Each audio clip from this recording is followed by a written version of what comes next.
What's up, guys? It is day 3 here in Austin, Texas, and I am about to play on the 5-5-10 Match to Stack Lodge live stream. And I am going to be in for 2,000 to start, that's the maximum, and then we're Match to Stack after that, playing with some familiar faces and with some people I don't know. So heard there's going to be some splashy players in the game, and hopefully we can book a nice win and get some fun hands for the vlog. I'll see you guys inside. I am back at one of my favorite poker rooms in all the land. We are at the Lodge in Round Rock, Texas, and I'm here to play the 5-5-10 Match to Stack No Limit Hold'em game where the max buy-in is $2,000, but once the game starts, we're able to top up at any given time to match the biggest stack at the table, and this game normally gets pretty big. I'm really excited for you guys to see this vlog. I felt very, very comfortable at the tables this time, got involved in some sticky situations, punted at times, and then other times also made some great hero calls and also some bluffs. So stay tuned, stick around, and I hope you guys enjoy the vlog.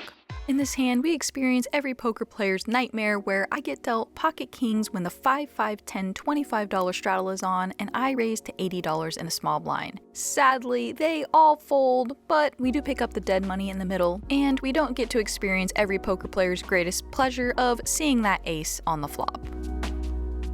By this time, we've reached hand 8 on the stream, and I've realized pretty quickly this table is not very aggressive or splashy, so I feel like it's my time to amp up the aggression and be one of the more assertive players at the table. In this hand, the 5-5-10 straddle is on, and I'm in the hijack, and I open King-Jack offsuit to $30. Gage is in the cutoff, and he decides to 3-bet to $85. This 3-bet is a little under 3x. King-Jack offsuit is not a hand we want to flat out of position. It'll put us in some really tough spots, and also folding is boring, and I'm on a live stream. I have blockers to ace king, kings, pocket jacks, ace jack, hands that he would 3-bet, so I'm going to put in the 4-bet and put pressure on him and give him the message that he's not going to be able to 3-bet me light without me putting up a fight, so I put in the 4-bet to $230. Gage insta-mucks, and we pick up $100 without seeing a flop out of position with King-Jack offsuit with the 4-bet.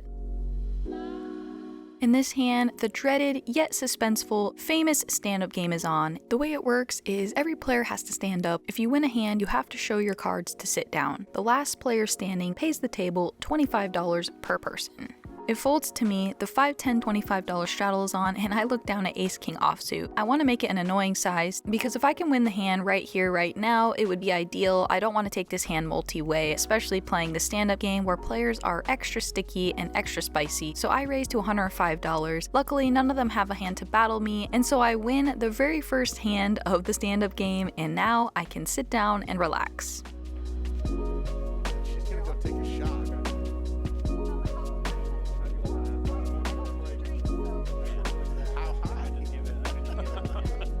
In this hand, I find myself in a very precarious spot where I raise in middle position with ace-queen offsuit to $30 where the 5-5-10 straddle is on. Justin is in the cutoff and makes a massive 3-bet to $200. It folds back around to me. Obviously, I can't see his cards, and I have no idea how he plays. I thought it'd be best to just flat this hand. I'm not going to fold, and 4-bet jamming could be a disaster if he does have a premium hand. We're in very bad shape against most of those. So I decide to flat and take it to the streets, and we see a flop of 4, 5, 6 with 2 clubs. I check it over to him, and now he bets a very large sizing. Now this hand is just not making a ton of sense. I don't know what hands he'd want to bet for a large size on this board, because there can be some very, very bad turn cards for him. I wish I could do something, but unfortunately I'm completely handcuffed in this spot as my hand has very little room to improve. I don't have a club, and I just have ace high. There are going to be a lot of hands I can continue with here, like all my flush draws and my middling to higher pocket pairs that I have in this spot, like 8s, 9s, 10s, but this hand is just going to be a fold.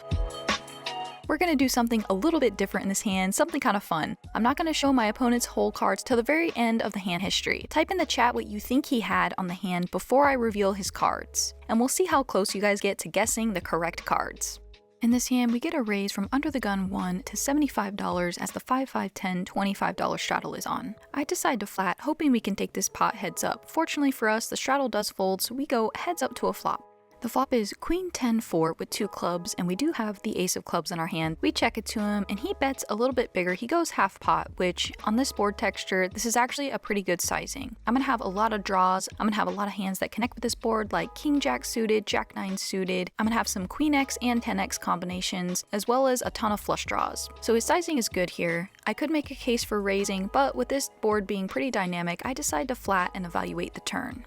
The turn is a 7 of diamonds, and I check it over once again. He thinks for a little bit and then decides to check back. When he checks back here, he's going to have some showdown value hands, and he's going to have some give-ups. Some showdown value hands might be ace-high hands, or possibly some king-high hands. His showdown value hands are going to be hands he doesn't want to continue betting, but can possibly win at showdown, like pocket 9s, possibly jacks to induce me to call rivers, and maybe he wants to take a card and not get blown off a hand if he has a club draw, however, slightly unlikely since I have the ace of clubs in my hand. We take it to a river, which is another queen, so now the top card pairs, and I check it over to him yet again. He decides to bet $125. This is a pretty small bet. His line isn't making a ton of sense at this point, as the queen is definitely better for me once he checks the turn. I think he's going to show up in the spot with a lot of air, unless he has a hand like ace 10 that he wants to get some value with on the river, but I block that. Some of his ace highs that arrive on the river don't need to bet because they can be good some of the time because they have showdown value. So I think a lot of his bluffs are going to come from his king x portion of his range, although even his better king highs don't always have to bluff, as they can be good some of the time. The thing that didn't make the most sense is a lot of his ace high hands don't have to bluff either, so when he arrives on this river and puts in a bet, I think he's going to have enough air here for me to make the call. As you can see, ace of clubs, jack of diamonds is a call here almost 60% of the time, so for this price, we're going to flick in the call, hoping to be good a decent amount of the time. He mucked his card, so I didn't have to show my hand. We pick up over $300, ace high, good. He must have mucked. I was about to say, no, don't fold your hand. Ace high. No way. Yeah. You really called ace high? Yeah.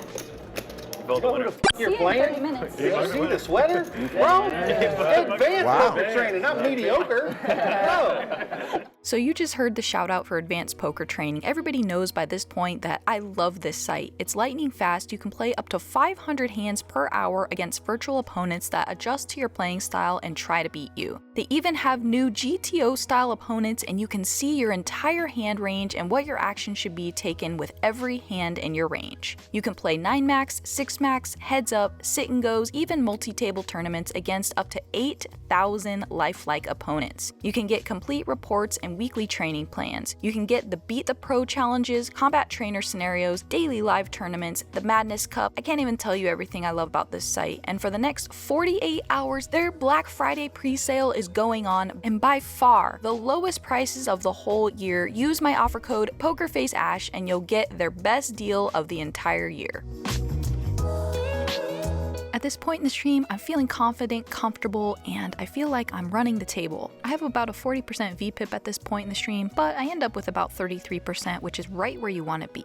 In this hand, the 5-5-10 straddle is on, and I look down at the beautiful ace-10 suited in the hijack, and I raise to $35. Nowak then wakes up with a premium ace-queen offsuit in the big blind, and he 3-bets to $110. Being out of position here, his 3-bet should generally be a little bit bigger, especially because he has the third blind on the left to worry about, but Jason does find the fold with king-queen offsuit, so now it's back on me. As you can see here, ace-10 suited is a call almost 80 to 90% of the time, and in this configuration, being in position, I'm going to call and see a flop heads up.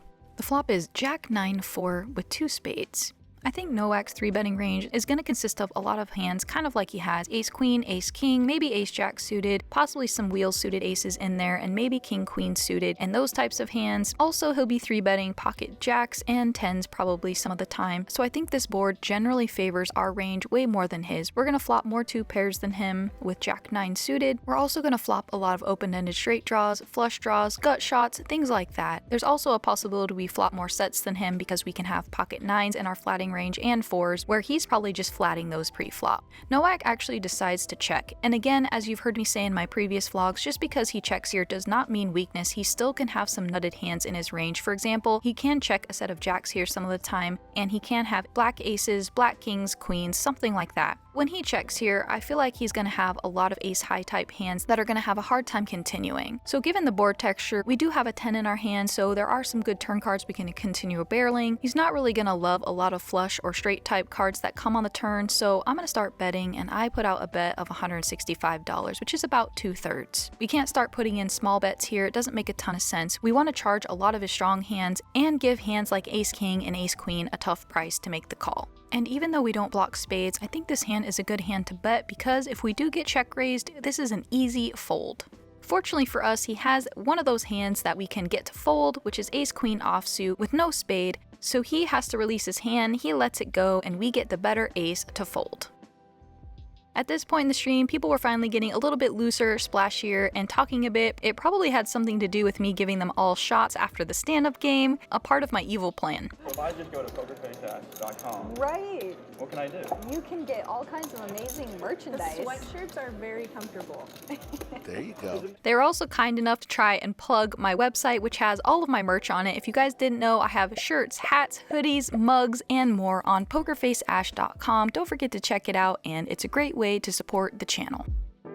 In this hand, I find myself in an uncommon spot where it folds all the way around to me in the $10 blind. Gage has the $25 straddle on. Blind versus blind is probably one of the weakest parts of my cash games because I just don't face these spots a lot. But when I looked up the strategy, I was happy to see that my hand is a flat here a ton of the time. We keep dominated hands in, and we force him to continue with 100% of his range, which we have most of those random straddle hands absolutely crushed. So I limp, and Gage checks his option, so we're going to a flop. The flop is Jack 3-3 Rainbow, a super static and uneventful board. Once we start checking pre-flop, we are going to continue checking this hand post-flop as we want to keep all worse hands in because King High is going to be good here a ton of the time against a random straddle hand and will give him room to start bluffing. But he doesn't take the bait, he checks it back, and we're headed to a turn card. The turn is an interesting card. It's a Jack of Hearts, now the board is double paired. This is where I make my first mistake in the hand. I should probably be checking here yet again to get all worse hands to bluff, because if I bet here, what do I expect to be called by except for exactly Ace High and possibly King High? But my thinking at the time was to deny equity against hands that could pair up on the river, but I bet, and of course he has nothing to do but to fold, and we pick up this blind versus blind hand. In this hand, it folds to me on the button, and I look down at Queen Jack offsuit, a slam dunk open, so I raise to $35. The big blind calls and the third blind calls, so we're going 3 ways to a flop of Ace, King, Deuce with all spades. They check it over to me, and I think my hand is a great candidate to start bluffing here. We block all the best Ace Highs and King High combinations, holding the Queen and Jack in our hands. Our opponents virtually can never have Aces, Kings, or Ace King in this spot as they would 3-bet this. The only combinations of hands we're really losing to at this point is if our opponent flopped a flush, which is hard to do. There's nothing really else my opponents can have. So taking Queen High and turning it into a bluff with the gut shot to the nuts and the Jack of Spades in our hand, we actually have a decent amount of equity. They check it over to me, and I bet $30. We don't have to bet big, especially on monotone boards and against multiple opponents. I pick up one call in Justin, who's not a believer just yet, with his middle pair. He makes the call, and we head to a turn card, which is the 4 of hearts. He checks, and I think this is a really easy double barrel spot. For all the reasons I listed on the flop, we can put maximum pressure on a lot of weak holdings that just can't continue to a lot of aggression, especially on monotone boards. But unfortunately, I do decide to check back. We do get some help on the river though. It is the 10 of spades, so now we have pretty much everything. We have the straight and the Jack High flush. He checks, and I'm not sure what I can get called by in this spot, especially how the action played out. So I put out a small bet, hoping to get value from a worse spade, which would have to be a 9 or worse, and maybe an unbelieving ace or king. My opponent does end up rivering 2 pair. I bet $50, he snap calls, and we pick up some value on the river, although I would have really liked to see me bet the turn. Lesson learned, and we'll move on to the next one.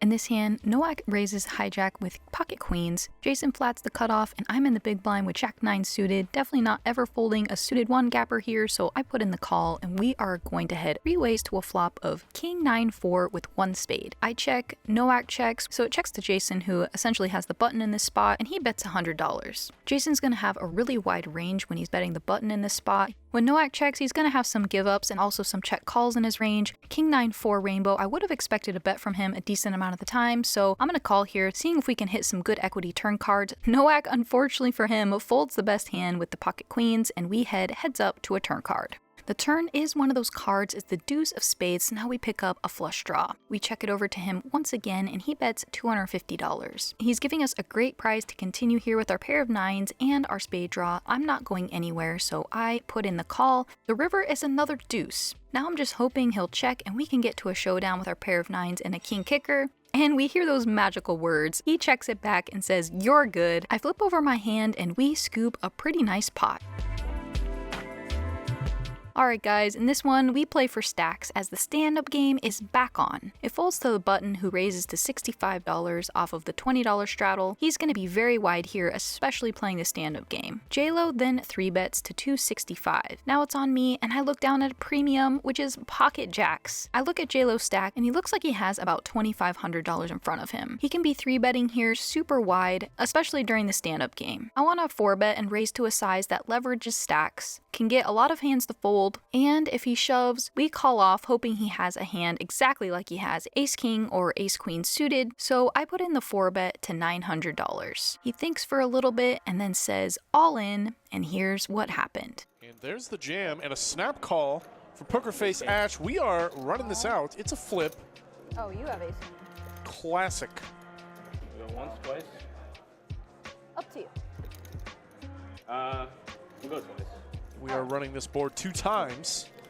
Only first board, only for the stand-up game. Yep. Thanks for clarifying, gentlemen. 10 of spades in the middle. Ace is, I don't even want to see the ace of spades. Yeah, No. exactly. I'm sorry for me, I don't really care. I'll take a deuce of diamonds on the side. You can have it in the middle, I'll take it on the side. Alright, that works. No ace on the first board. First flop. Well, 7 of diamonds. Ooh, picks up a diamond draw. Was that in time? Thank you. It doesn't come from me. Wait, so what if 2? Oh, and a king on the end. On the river. So JLo gets the first board and gets to sit down. Yeah. how does that work? Jack. Oh, really? And another king with diamonds. Ash is going to need some help. That's not it. Unfortunately, guys, we lose both of them, so pocket jacks do not hold up for us in this hand, but I'm happy to take that spot, and we were in a great spot to win a nice $3,000 pot, but unfortunately, we are now in Stuckville. Alright guys, in this hand, you might just witness the very first ever, 100% without a doubt, Poker Face Ash punt. In this hand, we are still in the stand-up game and I am one of the last people standing. Nowak raises under the gun with pocket kings to $35. I'm on the button and look down at pocket sevens, and in the stand-up game, this hand feels like a total premium. I 3-bet. I want to get this pot heads up and also want to be able to take it down post flop instead of taking the set mining route, so I decided to 3-bet to $160. It folds the background to Nowak and he is going to put in the 4-bet to $400. For some odd reason, I was not a believer, thought I could take this one down post flop, so I make the call and we're going heads up to a flop in a 4-bet pot, but we do have the button and pocket sevens. The flop is 6-5 deuce rainbow, and actually a pretty great flop for our hand. Nowak is not going to slow down here and he puts out a decent sized bet of $350. Now it's on me and I have to decide how much air Nowak has in his range, air meaning ace queen, ace king, possibly if he's trying to get spicy and 3-bet a hand like ace 3 suited, something like that, or possibly even 4-bet a hand like king jack suited. I thought he could possibly be fighting back against me because I did have his number in a lot of hands, made some hero calls against him, got him to fold the best hand on a lot of occasions, so that meta also came into play in my mind. I was eyeing his stack and he had about $1,600 behind. Scared money doesn't make money. I decide to rip it all in and hope to get all those overcards to fold. Unfortunately, I get snap called. He asks to run it twice and I say yes, so we are going to see 2 turns and 2 rivers. Here's what happened. Back-to-back big pots for Poker Face Ash.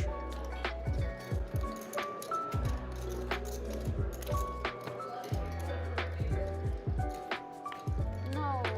That is Run a it. brick. Straight would've been good.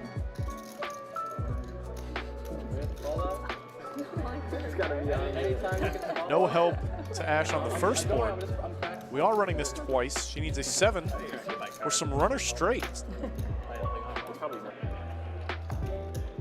That's the card I wanted to see. Thank you for the sweats.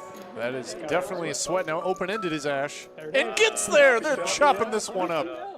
So we end up chopping this pot, a sick pot. Felt kind of bad for Nowak and felt bad for myself in total punting in this hand. The stand-up game definitely does bring some meta into it, so when the flop comes out 6 high, I think my 7s are going to be good there some of the time, and well, maybe we just witnessed the very first ever poker face ash punt.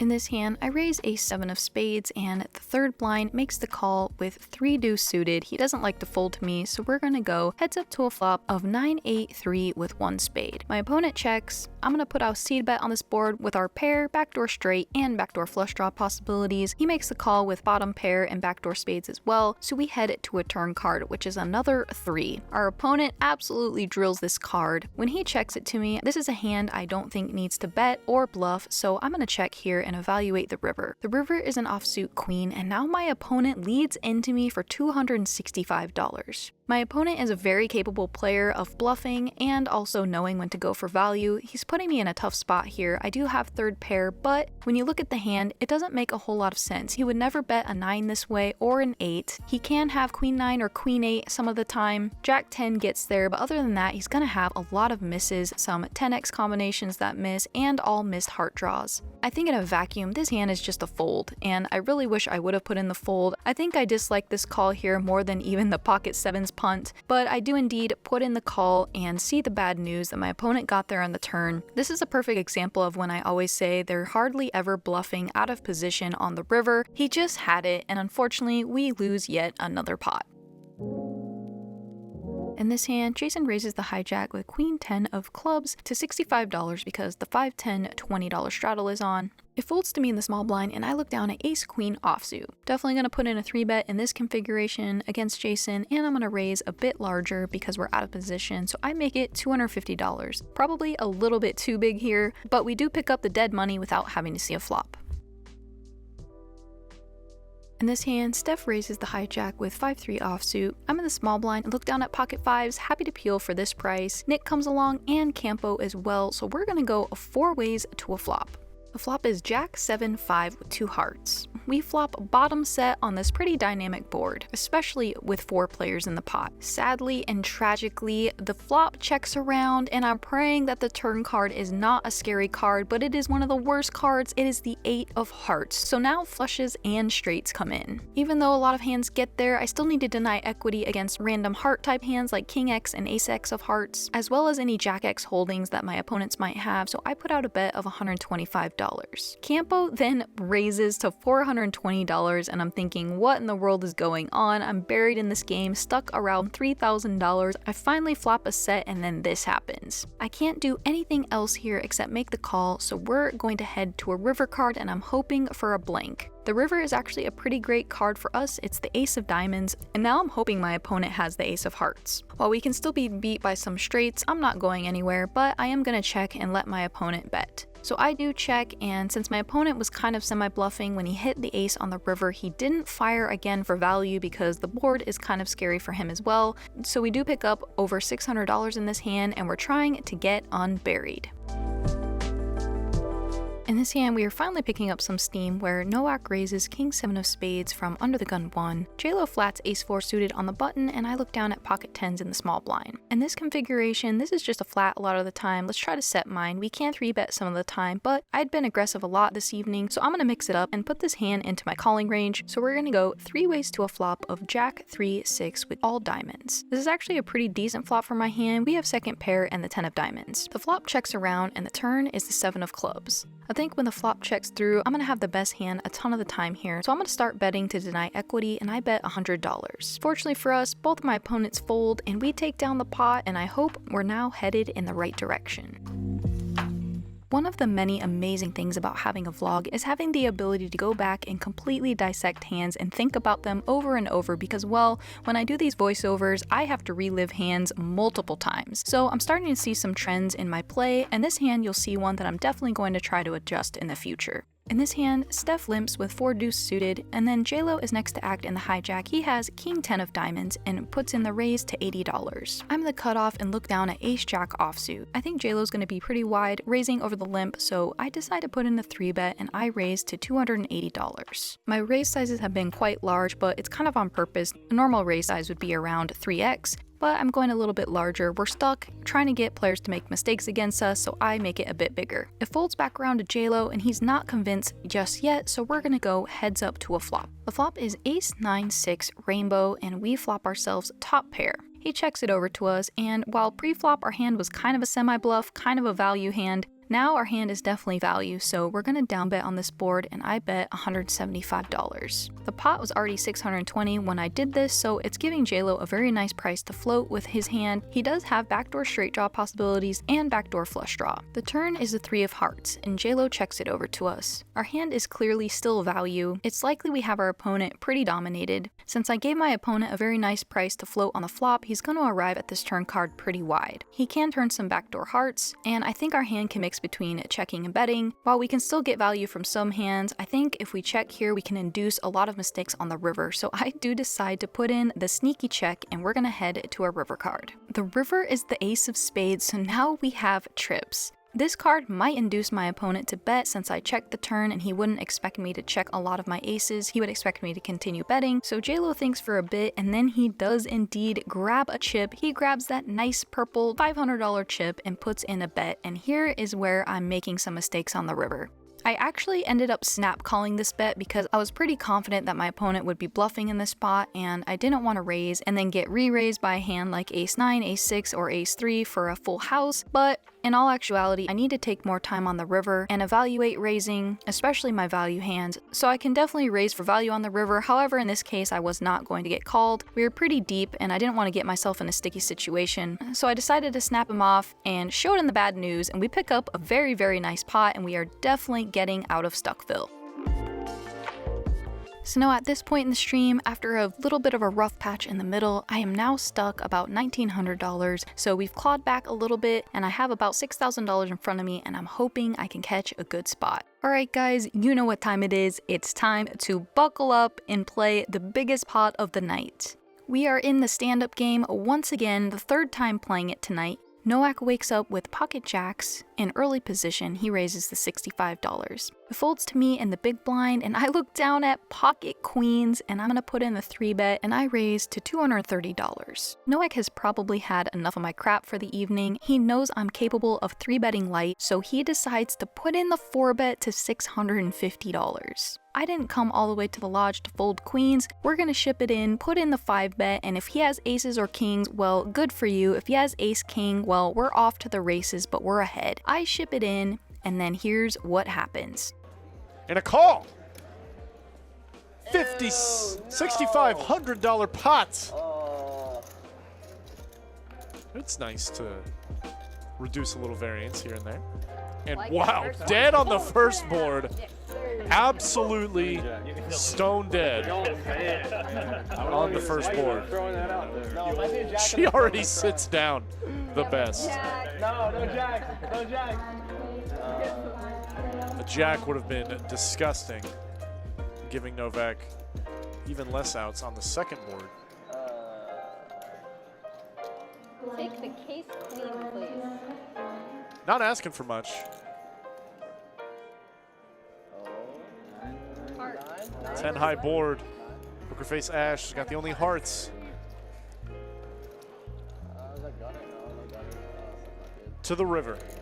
I was ecstatic to not get snapped off, so I knew I was ahead, and the worst case scenario is I'm flipping against ace king. Best case scenario is Nowak finds the call with pocket jacks, we run it twice, and I win a $6,500 pot and a $3,270 profit on the hand, and guys, we are in Profitville.